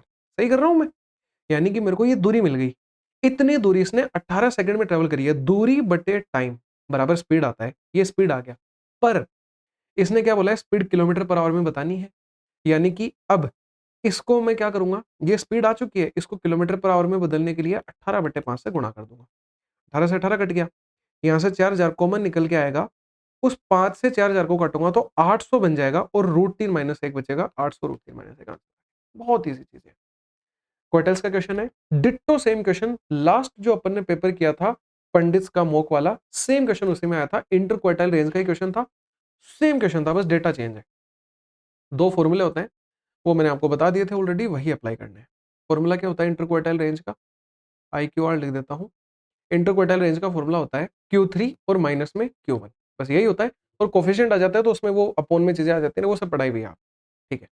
तो अब इंटरक्वार्टाइल रेंज के लिए मेरे को Q3 चाहिए और Q1 चाहिए। अगर ये एक अनग्रुप डेटा होता तो मैं बहुत जल्दी निकाल पाता Q3 और Q1, पर ग्रुप डेटा है, 2 फॉर्मूले और लगाने पड़ेंगे, पर ईज़ी चीज़ है बहुत ज़्यादा। आता है तो अटेम्प्ट करोगे वरना पक्का स्किप करके जाओगे। मैंने कई क्वेश्चंस में ऐसे बोल दिया स्किप करना, लेकिन हर एक बच्चा हर एक क्वेश्चन जो मैं बोल रहा हूँ वो स्किप नहीं करेगा। कोई सा कोई करेगा, कोई सा कोई करेगा, तो वो आप पे डिपेंड करता है, ठीक है। बाकी पहले अपन Q1 और Q3 के लिए अब अलग-अलग टास्क कर लेते हैं। पहले अपन को इनकी क्लास जाननी पड़ेगी Q1 और Q3 के लिए। तो देखो, पहले क्युमुलेटिव फ्रीक्वेंसी चाहिए उसके लिए। तो देखो यहाँ 8 है, कलर चेंज करना पड़ेगा। ये देखो ये 8 है, 8 और 10 18 है, 18 और 12 30 है, 30 और 8 38 है, 38 और 6 44 है। क्वार्टाइल्स की बात करते हैं, मतलब 4 हिस्से में डिवाइड होगा, यानी 44 के अंदर 4 का भाग लगेगा, 44 में 4 का भाग लगेगा। मेरे को क्वार्टाइल 1 के लिए पहला हिस्सा चाहिए, क्वार्टाइल 3 के लिए तीसरा हिस्सा चाहिए। हर एक चीज़ को बहुत आसान बनाने की कोशिश कर रहा हूँ। ये कटेगा, यहाँ पे 11वां नंबर आएगा, यहाँ पे 33वां नंबर आएगा। ये 11 और 13 नहीं होते हैं आंसर 33, 11वां और 33वां होता है। तो 11वां कहाँ आएगा? देखो यहाँ तक तो 8 ही पूरे हो पाए, यानी 11वां इस वाली लाइन में आएगा, मतलब Q1 के लिए मेरी क्लास ये हो गई। और 33वां नंबर देखो यहाँ तक 30 ही पूरे हो पाए हैं, मतलब 33वां इसमें आएगा, यानी यहाँ आएगा, यानी Q3 मेरा ये बन गया। अब कोई दिक्कत नहीं है, अब 2 फ़ॉर्मूले लगाने हैं। फ़ॉर्मूले भी मैंने मीडियन वाले फ़ॉर्मूले से, जो अपनी सेकंड क्लास थी स्टैटिस्टिक्स की, उसमें मैंने मीडियन वाले फ़ॉर्मूले से कंपेयर करके आपको बहुत ईज़िली याद करवाए थे। एक बार रिवीजन कर लेते हैं, जल्दी अब मज़ा आ जाएगा। और रिवीजन भी अपन यहीं पे करेंगे, अब दोबारा से 2-2 फ़ॉर्मूले नहीं लिखूँगा मैं, सोल्व कर लेते हैं अपन डायरेक्टली। Q1 निकाल रहा हूँ मैं, अब एग्ज़ैक्ट वैल्यू, ये तो मैंने क्लास निकाली थी। Q1 के लिए पहले क्या आएगा? लोअर फ्रीक्वेंसी, मतलब लोअर, मतलब L आता है बेसिकली, तो 20 आ जाएगा। यानी लोअर लिमिट ऑफ क्लास आ जाएगी यार, जो भी समझ रहे होगे आप, 20 आ गया प्लस के अंदर। अब प्लस में क्या आता है? फॉर्मूला भी लिखूँ क्या? चलो लिख देता हूँ यहाँ पे छोटा सा फॉर्मूला, L प्लस, एक बार तो Q/4 ले लेंगे, एक बार 3Q/4 ले लेंगे, और इसमें से माइनस क्या करते हैं अपन? पिछली क्लास की क्युमुलेटिव फ्रीक्वेंसी बटे क्या आती है? अपनी क्लास की फ्रीक्वेंसी, और इनटू क्या आती है? Height of class. बस यही फॉर्मूला होता है छोटा सा। Q/4 की वैल्यू 11 है, क्युमुलेटिव फ्रीक्वेंसी पिछली क्लास की लिखनी है जो कि 8 है, बटे क्या आती है? फ्रीक्वेंसी अपनी खुद की क्लास की, यानी 10 आएगी। हाइट इंटू लिखनी है, हाइट 10 है तो 10 आ जाएगा। 10 से 10 कट गया, 11 माइनस 8 3 होता है, 20 प्लस 3 बन गया 23। कोई दिक्कत नहीं है, आगे चलते हैं, ये निकालते हैं। भई इसकी लोअर आएगी लिमिट, यानी 40 आ जाएगा। प्लस के अंदर अब क्या आएगा? पहले Q/4 आया था, इस बार 3Q/4 आएगा, मतलब जो यहाँ पे निकाला है वही आएगा, यानी 33 आ जाएगा। माइनस क्या आएगा? पिछली क्लास की क्युमुलेटिव फ्रीक्वेंसी, यानी 30 आएगी, 12 मत लिख देना, 30 आएगी। ये आ गया। अब नीचे क्या आएगा? अपनी क्लास की फ्रीक्वेंसी, इस बार क्युमुलेटिव मत लिख देना, तो 8 ही आएगा, और इंटू में हाइट आएगी, हाइट के लिए 10 आ गया। तो ये 40 प्लस ये 3/8, यानी 30/8, 30/8 का मतलब 15/4, 15/4 का मतलब कितना बन जाएगा? 3.75 बन जाएगा शायद, पता नहीं कितना बनेगा। तो ये 43.75, तो 43.75 बन गया, पता नहीं, तो मैं ऐसे बोल रहा हूँ कराना तो मेरे को ही है। ठीक है, तो अब Q3 माइनस Q1 करना है, इसमें से ये घटाना है, 23 में से 43 जाएगा, 20.75 आपका आंसर आ जाएगा, ये सही हो जाएगा। बेहद ईज़ी था, कोई दिक्कत नहीं लगी मेरे को तो। 16 नंबर पे आते हैं, बहुत ईज़ी क्वेश्चन है, इतने से टाइम में कर जाओगे, कितना ईज़ी है देखना। एक 250 मीटर की ट्रेन है, जो इस स्पीड से दौड़ रही है, और एक दूसरी ट्रेन जो ऑपोजिट डायरेक्शन से आ रही है, उसको वो इस स्पीड से आ रही है, 10 सेकंड में क्रॉस करती है। दूसरी ट्रेन की लेंथ बतानी है। दोनों ट्रेनों की टोटल दूरी होती है, बटे में स्पीड आएगी। जब ऑपोजिट डायरेक्शन में आते हैं तो स्पीड जुड़ती है, सेम में जाती है तो स्पीड घटती है। 100 और 62 को जोड़ दिया, लेकिन ये किलोमीटर पर आवर में है स्पीड, बाकी ये देखो मीटर में था, ये सेकंड में था, इसको बदल दो। मीटर पर सेकंड में 5/18 से गुणा कर दिया, और बराबर ये 10 सेकंड में काम हो रहा है। कोई दिक्कत नहीं है, दूरी बटे स्पीड बराबर टाइम आता है, बराबर टाइम लिखा हुआ है, सब सही चल रहा है, कहीं कोई दिक्कत ही नहीं है। अब देखो क्या होगा, 18 से 162 कटेगा 9 बार, 9 पंजे 45, 45 गुणा 10 450, 450 में से 250 जाएगा, 200 मीटर की मेरी दूसरी ट्रेन आ जाएगी। अब तो कितना ईज़ी क्वेश्चन है, एक लाइन लिखी और आंसर आ रहा है, तो ऐसे क्वेश्चन को आप नहीं छोड़ सकते पीछे वालों के चक्कर में। इसलिए एक बार पूरा पेपर गो थ्रू करना होता है, इसीलिए स्किपिंग करवाते हैं अपन। ठीक है भाई? अब ये क्वेश्चन देखो, अगर किसी ने मेरे से प्रोबेबिलिटी पढ़ी है, वो पक्का इस क्वेश्चन को करेगा, जिसने और कैसे पढ़ी है भाई वो भी कर लेगा, लेकिन ऐसा है कि करना ज़रूर है, क्योंकि पढ़ी हुई चीज़ें आसान हैं, मज़े देती हैं जब नंबर आता है जब ऐसी चीज़ों में, ठीक है? अब देखो कितना आसान क्वेश्चन है कि 25 टिकट है, 1 से लेके 25 तक नंबर लिखे हुए हैं।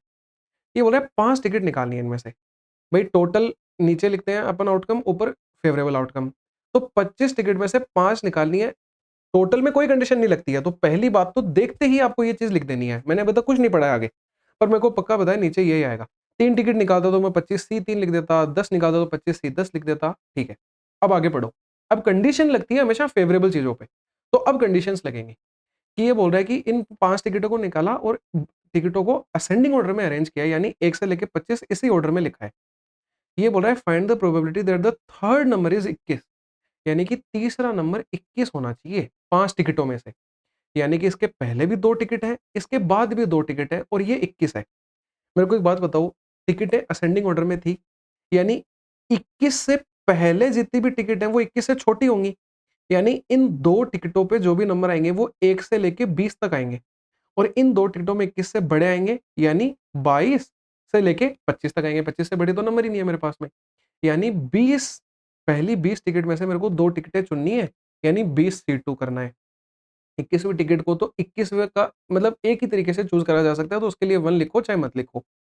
यहाँ पे 22, 23, 24, 25 4 टिकट है, उन 4 में से कोई भी 2 टिकटें मेरे को चुननी है, तो 4C2 अरेंजमेंट का यहाँ पे कोई रोल होता नहीं है, ये आंसर आ जाएगा मेरा। और मैंने मल्टीप्लाई क्यों लगाया? क्योंकि ये काम भी करना है, ये भी करना है, मेरे को 5 टिकटें चुननी ज़रूरी है, या नहीं कर सकता मैं, इसलिए गुणा लगा दिया मैंने।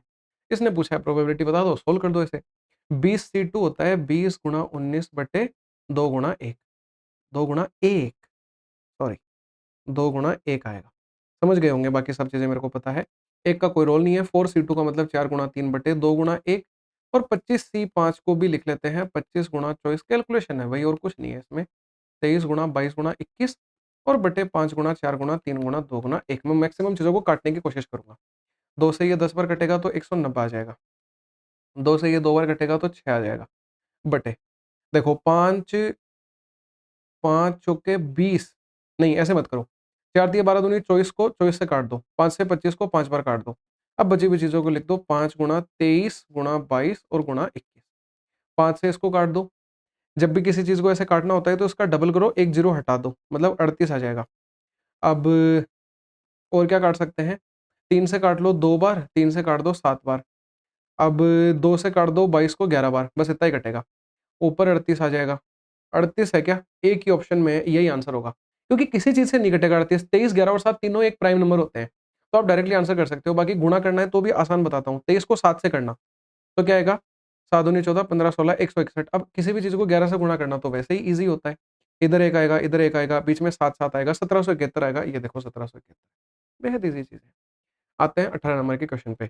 ये क्वेश्चन है बहुत ईज़ी लेकिन बहुत शानदार। आज के पेपर में मेरे हिसाब से सबसे बेस्ट क्वेश्चन ये था। क्योंकि ऐसी चीज़ें पढ़ाई नहीं जाती हैं। ये चीज़ें आप दिमाग से कर सकते हो। वैसे नंबर सिस्टम में करवाते हैं, लेकिन मज़ा आता है ऐसे क्वेश्चन को करने में, कि आप बहुत जल्दी वहाँ पे दिमाग लगा रहे हो, लेकिन ईज़ी भी है और आंसर भी आ रहा है। पर दिमाग लगाओगे तो, वरना कोई फ़ायदा नहीं। देखो क्या बोल रहा है, एक किताब है उसमें 1350 पेज है, ठीक है? कितने डिजिट्स यूज़ हुए होंगे नंबर्स के उन नंबर ऑफ पेजेज़ लिखने के लिए? बेहद ईज़ी, बेहद मज़ेदार क्वेश्चन। देखो, नंबर कैसे लिखे जाते हैं? 1 से लेके पहले 9 तक नंबर लिखे होंगे आपने। ये सिंगल डिजिट के हैं। फिर 10 से लेके 99 तक आपने डबल डिजिट वाले नंबर लिखे होंगे। फिर 100 से लेके 999 तक आपने 3 डिजिट वाले नंबर लिखे होंगे। फिर आपने 1000 से लेके 1350 तक 4-4 डिजिट वाले नंबर लिखे होंगे। इनको काउंट करो और इनका आंसर बता दो। अब काउंट कैसे करेंगे वो देखिएगा, मज़े आने वाले हैं। भाई यहाँ पे तो 1 से लेके 9 तक 9 ही डिजिट काम में आएँगे, 9 लिख दिया मैंने। ठीक है, इस 9 को थोड़ा-सा उधर लिखता हूँ ताकि फिर आगे जोड़ने में आसानी होगी। तो मैंने लिख दिया 9। अब देखना 10 से लेके 99 तक। भई आप हर बार 2-2 डिजिट काम में ले रहे हो और आप टोटल काम में कितनी बार लोगे? 99 में से 10 घटा के कई लोग डायरेक्टली 89 लिख देते हैं। अरे लेकिन नहीं, ये टोटल 90 नंबर हैं ये यहाँ पे। इसलिए 90 लिखना है, ये ध्यान दे लेना इस चीज़ पे। गिन के देखना, अरे 10 से लेके कभी 19 तक एक बार गिन के देखोगे ना, तो देखो 10, 11, 12, 13, 14, 15, 16, 17, 18 और 1 19। देखो 9 और 1 10। ये एक हर बार अपन घटाते हैं तो वो कम हो जाता है, वो जोड़ना पड़ता है, इसलिए 90 नंबर आएँगे और सब में आपने 2-2 डिजिट काम में लिए हैं। तो ये 9 आ गए, ये 180 नंबर और आ गए। ये 3-3 डिजिट के हैं, यहाँ 900 नंबर होंगे, सेम इसी की तरह। यानी आपने 2700 और लिख दिए। यहाँ पे 1000 से लेके 1350 तक कितने नंबर आएँगे? अब आप बता दो, घटाएँगे तो क्या आएगा? 350, लेकिन नहीं, 351 नंबर हैं ये और सब में 4-4 डिजिट काम में आए हैं। 4 एकम 4, 5 चौके 20, 4 तिये 12 और 2 14, 1404 आ रहा है। इनको जोड़ लो और मेरे हिसाब से तो पूरा जोड़ने की नीड पड़ेगी क्या? देखो 9 और 4 13 होता है, लास्ट में 3 आ रहा है, 3 एक ही ऑप्शन में है, मैं इसको टिक करके आगे बढ़ जाऊँगा। अब मैं क्यों ही पूरा सोल्व करूँगा? क्योंकि मेरे को पता है, मेरे को कॉन्फिडेंस है, मैंने सही किया है। और बाकी देख लो 2700 और 1400 जोड़ लो भई, 4104 आ जाएगा। फिर उसमें 180 जोड़ेंगे, 189 डायरेक्टली जोड़ देंगे, तो 4293 बिल्कुल आएगा, करके देख लेना। 19 नंबर पे आते हैं। बेहद ईज़ी क्वेश्चन है, आराम से कर लेंगे। पहले ऑफ सोल्व होता है तो 12 बनेगा, 6/12 बन गया, नीचे 2, 2 से ऊपर वाला 8 कटेगा, 4 आ जाएगा। अरे ऐसे कर रहा हूँ मैं, 6 भाग 12 गुणा 8। तो अब मैं इस 12 को नीचे ले आया, 6 से 12 2 बार कट गया, 2 से 8 4 बार कट गया। अब मैं इस वाले हिस्से का आंसर 4 निकाल चुका हूँ, तो मैं एक बार यहाँ पे 4 लिख देता हूँ। अब मैं इसको सोल्व कर रहा हूँ। देखो 8 ऑफ 8 64 बन गया, 8/64 करेंगे, 1/8 आएगा और 12/8 को सोल्व करेंगे, 4 से काटेंगे तो 3/2 आएगा और माइनस। अब इसको सोल्व कर लो, 12 माइनस 4 बनेगा 8, 8 भाग 16 बनेगा 1/2 यानी 3/2 आ जाएगा। ये दोनों फिर कट के 4 आपका आंसर आ गया। कितना ईज़ी था। ये भी ईज़ी क्वेश्चन है, सेम मैंने पढ़ा है। डिट्टो सेम क्वेश्चन, अगर आप देखोगे ना जाके, प्रोबेबिलिटी वाली शीट देख लेना, वीडियो देख लेना, सेम चीज़ है उसमें। मैंने वहाँ पे क्या बताया था कि भई जब भी ये इन पे नोट लग रखा हो, इसको कॉम्प्लीमेंट बोलते हैं, तो इसको बाहर निकाल दिया करो पकड़ के। ए से कॉम्प्लीमेंट बाहर जाएगा, ए बन जाएगा। यूनियन से कॉम्प्लीमेंट जाता है तो इंटरसेक्शन बन जाता है। बी से भी कॉम्प्लीमेंट जाएगा तो बी बन जाएगा, लेकिन बाहर कॉम्प्लीमेंट आ जाएगा। ये 17/24 की वैल्यू है। ये probability of A intersection B का कॉम्प्लीमेंट है। अगर मेरे को exactly probability of A intersection B निकालनी है, तो इसको एक में से घटा दो। एक में से घटाते हैं, ये सब कुछ नहीं लिखना है। अब आप खुद लिखोगे तो ये चीज़ें नहीं करोगे। आप डायरेक्टली 17 में से 24 में से 17 घटाओगे, तो 7/24 लिख दोगे आप। ये आ गई probability of A intersection B. अब देखो पूछ क्या रहा है, odds in favour of event A. अरे तो पहले इवेंट ए के, ये भी बताया हुआ है मेरा, ओड्स इन फेवर भी पढ़ाया हुआ है, लेकिन मतलब घटना ए के प्रतिकूल और अनुकूल वाली चीजें पढ़ाई थी। पर ये जब बताओगे ना जब ए की प्रोबेबिलिटी होगी। अब ए की प्रोबेबिलिटी के लिए एक फॉर्मूला बताया था आपको कि probability of A union B बराबर होता है probability of A plus probability of B और माइनस में probability of A intersection B. सच में मतलब एक चीज़ तो है कि जब अपन पूरी कोई चीज़ पढ़ लेते हैं, अच्छे से प्रैक्टिस कर लेते हैं, फिर एग्ज़ाम में क्वेश्चन आता है और वो सही होता है, तो मज़े तो बहुत आते हैं, खुशी बहुत होती है। और यही मतलब पक्का पता है मेरे को, यहाँ चीज़ हुई होगी आपके साथ में। अब देखो ए यूनियन बी की वैल्यू 5/12 है, प्रोबेबिलिटी ऑफ ए मेरे को निकालनी है, प्रोबेबिलिटी ऑफ बी दे रखी है 7/18 और ए इंटरसेक्शन भी मैंने निकाली 7/24। इन सबको उधर भेज दो, प्रोबेबिलिटी ऑफ ए निकल के आ जाएगी 5/12। वो आपका आंसर नहीं होगा, आंसर बाद में आएगा। 7/18 माइनस का बन गया, 7/24 प्लस का बन गया। इन तीनों का एलसीएम एक बार में दिख गया, 72 आता है। 12 से बेहतर 6 पंजे 30, 18 से बेहतर 4 बार यानी 28, 24 से बेहतर 3 बार यानी 21। ये 2 बनेगा, 2 इसमें जुड़ेगा, 23/72 आएगी प्रोबेबिलिटी ऑफ ए। लेकिन इसने ओड्स इन फेवर पूछा है, अनुकूल पूछा है, यानी ये तो अनुकूल के ही हैं, तो पहले अनुकूल लिखेंगे। अब यहाँ प्रतिकूल वाले लिख देंगे जो 23 में से 72 को घटाने पे आएगा। और घटाने पे कितना आ जाएगा, 49 आ जाएगा, यानी 23:49। ए ऑप्शन आपका एकदम से सही हो जाएगा। मजे आ गए होंगे देख के। 5 क्वेश्चन बचे हैं, देख लेते हैं, इजी इजी है। ए और बी एक काम को 24 दिन में करते हैं और बी और सी किसी काम को 36 दिन में करते हैं। ए ट्वाइस एज गुडमैन है एज सी, यानी कि ए और सी का एफिशिएंसी का रेशियो ये है और बी अकेला कितने दिन में कर देगा ये पूछ रहा है। मैं यहाँ से एक बार निकालने की कोशिश करता हूँ, क्या ये चीज़ मेरे सेटिस्फाई कर रही है या नहीं कर रही। एलसीएम बेहतर आएगा, ये 3 बार और ये 2 बार। इसने बोला ए की 2 है, सी की 1 है। सी की अगर 1 है, मतलब बी की भी 1 निकल के आ रही है मेरे, और अगर बी की 1 निकल के आ रही है, तो देखो यहाँ से 1 को मैं घटाता हूँ तो ए की मेरे 2 आ रही है, इसने भी 2 दे रखा है। मतलब कंडीशन सैटिस्फाई हो रही है, यानी मैं सब कुछ ले सकता हूँ यही वाला। ठीक है? इसने पूछा है बी कितनी देर में कर देगा, बी की एफिशिएंसी 1 है, 72 काम करवाना है, 72/1 यानी 72 दिन ले लेगा, आंसर आ गया। ठीक है? अगर वो सैटिस्फाई नहीं करता तो फिर मैं उतना गुणा या उतना भाग करता, पता है अपन को। 22 नंबर पे आते हैं। इजी क्वेश्चन है, पिरामिड का क्वेश्चन। मैंने बोला था पिरामिड, प्रिज्म, फ्रस्टम, ये सारी चीजें पहले नहीं होती थी इतनी इंपॉर्टेंट, पर अब बन गई हैं। कर लेना इनको भाई। Base of a right pyramid, equilateral triangle दे रखा है जिसका एरिया इतना है, तो पहले भुजा निकाल लो इस एरिया से। इक्विलेटरल ट्रायंगल का एरिया होता है √3/4 साइड का स्क्वायर। इसने 4√3 दे रखी है, √3 से √3 कट गया, ए स्क्वायर बराबर 16, मतलब ए बराबर 4 आ गई भुजा, ए 4 आ गई। ये बोल रहा है area of one of its lateral faces is इतना। अरे क्या होता है लेटरल फेस का एरिया, पहले बना के दिखाऊं क्या आपको। ये ऐसे बनता है पिरामिड जिसका इक्विलेटरल ट्रायंगल एक बेस होता है। ये ऐसे बनेगा, यहाँ से ये, यहाँ से ये और यहाँ से ये मिलेगा, और ये ऐसे बना दो, ये ऐसे बना दो, ये ऐसे बना दो। अब आप फेस पकड़ना है, जो मैं दूसरे कलर से मार्क करूँगा उसको। आप फेस पकड़ो, कौन-सा पकड़ाऊँ? ये वाला साइड वाला पकड़ लो, जो इधर ऐसे तिरछा है, वो वाला फेस मार्क कर रहा हूँ मैं। तो इस फेस का इसने बोला है कि एक फेस का एरिया इतना है। अरे फेस का एरिया कैसे निकालते हैं? 1/2। एक ट्रायंगल ही तो होता है एक फेस इसके अंदर, जो ये इधर भी ट्रायंगल और इधर भी ट्रायंगल, नीचे भी ट्रायंगल, ऐसा ही बनता है ये पिरामिड। तो ट्रायंगल का एरिया कैसे निकालेंगे? Half into base. बेस तो इक्विलेटरल ट्रायंगल की साइड ही थी, जो 4 है, इंटू हाइट, ये हाइट आएगी। और हाइट यहाँ पे क्या होती है? ये एल होती है, तिर्यक ऊंचाई।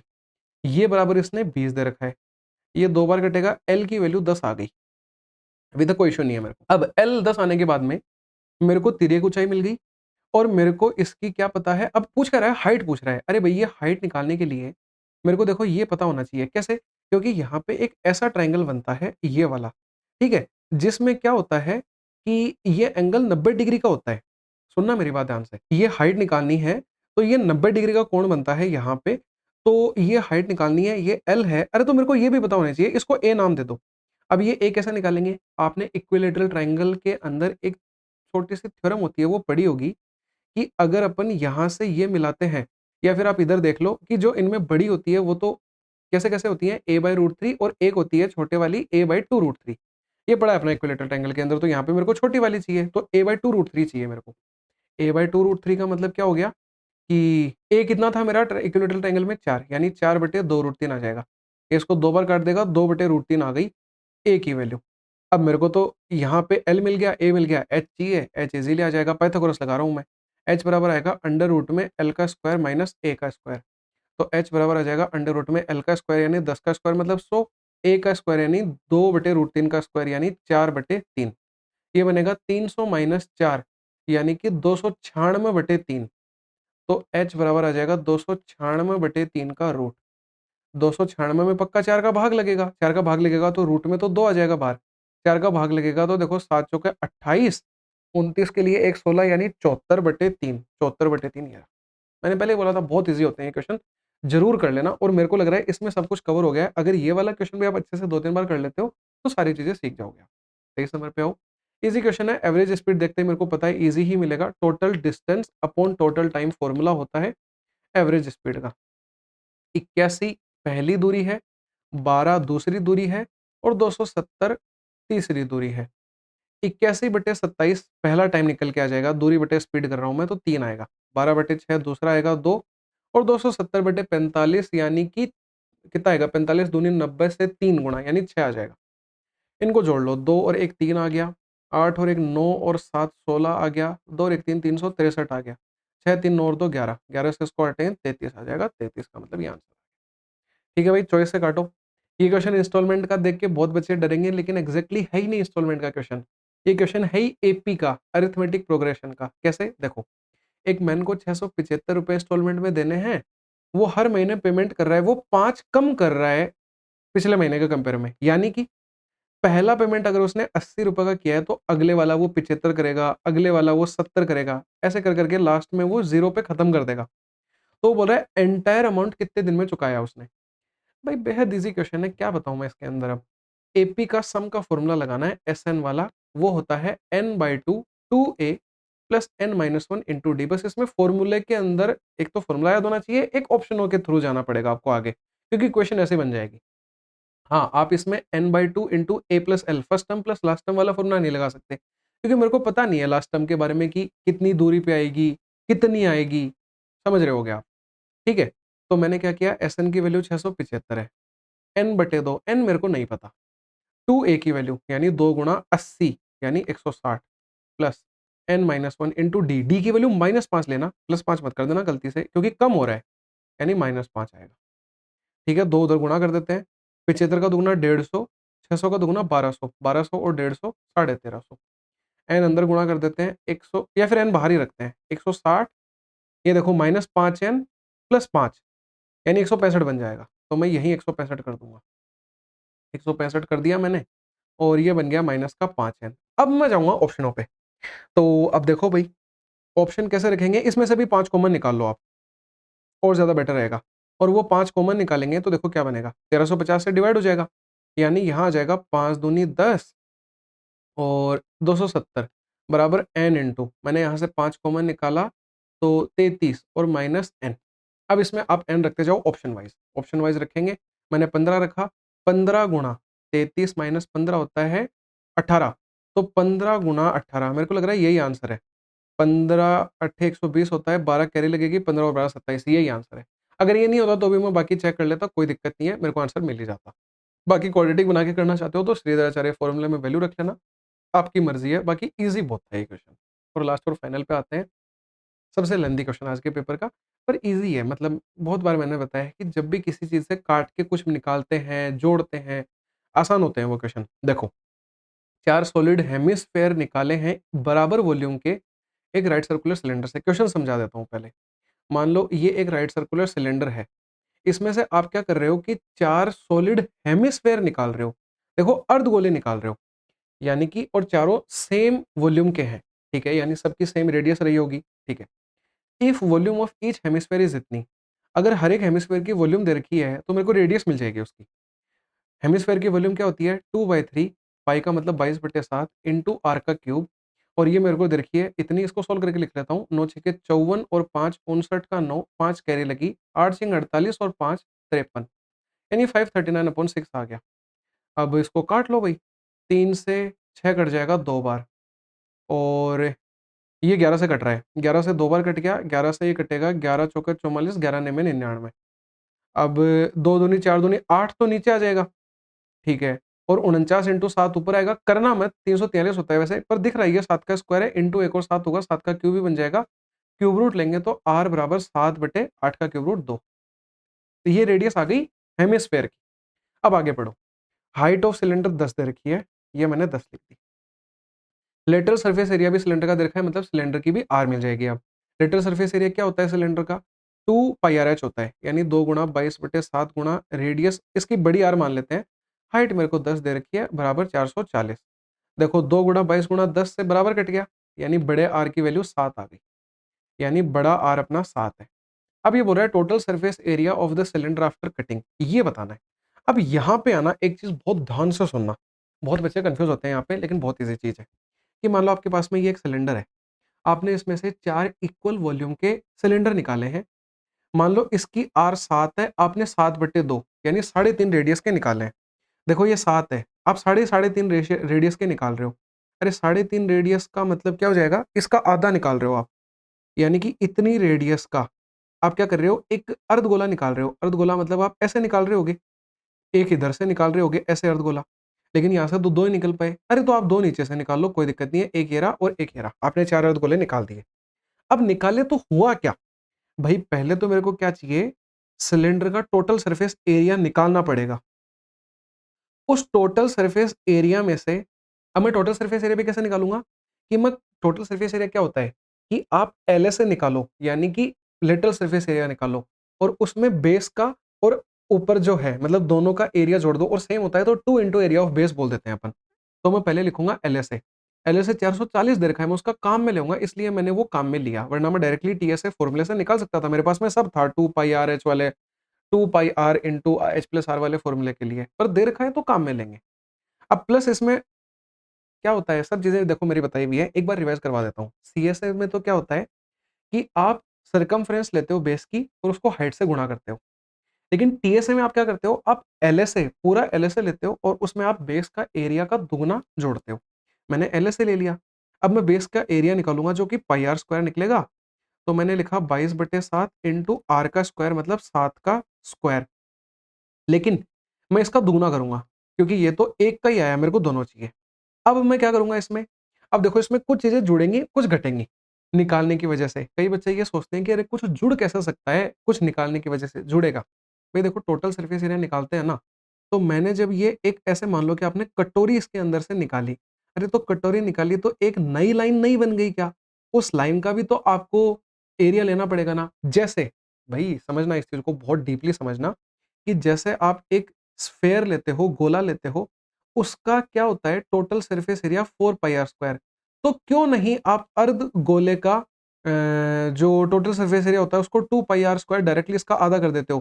क्यों आप इसमें एक पाई आर स्क्वायर जोड़ते हो? क्योंकि आपको पता है कि एक सर्कल यहाँ पे नया निकल के आ जाता है, इसलिए अपन इसमें एक पाई आर स्क्वायर जोड़ते हैं। सेम चीज़ यहाँ पे है, ये चीज़ इसमें जुड़ेगी, ये जुड़ेगी, ये जुड़ेगी, ये जुड़ेगी। तो क्या जुड़ेगा इसमें?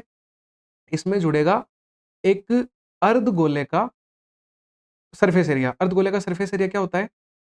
2 पाई आर स्क्वायर, लेकिन ऐसे 4 गोले हैं तो 4 गुणा ये जुड़ेगा, लेकिन घटेगा भी कुछ ना कुछ। अरे भई यहाँ पे जो एक सर्कल इसने बनाया था, वो तो निकल के चला गया ना, तो वो घटाना भी पड़ेगा। तो पाई आर स्क्वायर 4 बार, यानी कि 4 पाई आर स्क्वायर आपको उसमें से घटाना भी पड़ेगा। तो ये 8 पाई आर स्क्वायर में से 4 पाई आर स्क्वायर घटाओगे, एक्ज़ैक्टली 4 पाई आर स्क्वायर ही बच जाएगा। तो अब देखो, अब मेरे को यहाँ पे सब कुछ मिल गया, अब मैं डायरेक्टली बस सोल्व कर दूँगा, इस एरिया में कर लेते हैं। भई पहले 440 आएगा, एज़ इट इज़ लिख दिया। अब प्लस के अंदर, ये 7 से 7 कट गया था, 22 इंटू 7 154, 154 इंटू 2 करेंगे अपन, तो आ जाएगा 308। और फिर प्लस के अंदर, अब ये देखो 8 पाई आर स्क्वायर में से 4 पाई आर स्क्वायर जाएगा, तो 4 पाई आर स्क्वायर ही बच जाएगा। और वैसे आप चाहो ना, तो देखो ये 2 पाई आर स्क्वायर था, ये 4 पाई आर स्क्वायर है। आप डायरेक्टली इसको सोल्व करके लिख सकते हो, मैं बताता हूँ कैसे। देखिएगा, यहाँ आएगा 4 इंटू पाई की वैल्यू 22/7 इंटू रेडियस का स्क्वायर यानी 7/2 और इंटू में 7/2 आएगा। भाई 2 दूनी 4 से 4 कट गया, 7 से 60 कट गया, 22 सत्ते 154 आ गया। और वैसे भी पता ही था कि ये 2 पाई आर स्क्वायर था, ये 4 पाई आर स्क्वायर था, वैसे भी रेडियस इसमें आधी थी और आधा बन जाएगा, 308 का आधा 154 बन जाएगा। फाइनल आंसर कितना आएगा? 8 और 4 12 का लास्ट में 2 आ रहा है, मतलब 1232 वाला आएगा। बाकी पूरा सोल्व कर लो। 5 8 और 4 12 के लिए 2 1 कैरी लगी, 5 और 4 9 और 1 10। अच्छा 902 भी है ऑप्शन में, इसलिए करना पड़ेगा। 5 और 4 9 और 1 10 का 0 1 कैरी लगी, 4 3 7 1 8 और 1 9, 902 आ जाएगा आंसर, ये सही हो जाएगा। बाकी ये बहुत ज़्यादा लेंथी क्वेश्चन था, लास्ट में अगर टाइम बच रहा है तो अपन इसको अच्छे से अटेम्प्ट लेंगे। बाकी ये कंसेप्ट पढ़ा हुआ होना चाहिए, वरना आप इसमें फिर गलती करना मतलब बहुत ही लाज़मी चीज़ है, क्योंकि मतलब जैसे ये प्लस करना भूल जाएँगे, माइनस करना भूल जाएँगे, तो ये चीज़ों को छोटे-छोटे का ध्यान रखना है। बाकी इस तरीके से 25 क्वेश्चन खत्म होते हैं। छोड़ना मत इसको यहाँ पे, एक बार सारे के सारे क्वेश्चंस जो गलत हुए हैं, जिनमें डाउट लग रहा है, उनको दोबारा से एक बार ज़रूर अटेम्प्ट करना। चीज़ों को एक बार दोबारा से अच्छे से देखना, एनालिसिस अच्छे से कर लेना इस पेपर का, क्योंकि बढ़िया लेवल का था। ठीक है? बाकी आगे वाले 2 पेपर और बचे हैं, उनका भी इसी तरीके से कर लेंगे। मिलते हैं अगले वीडियो में, तब तक के लिए बाय बाय, टेक केयर।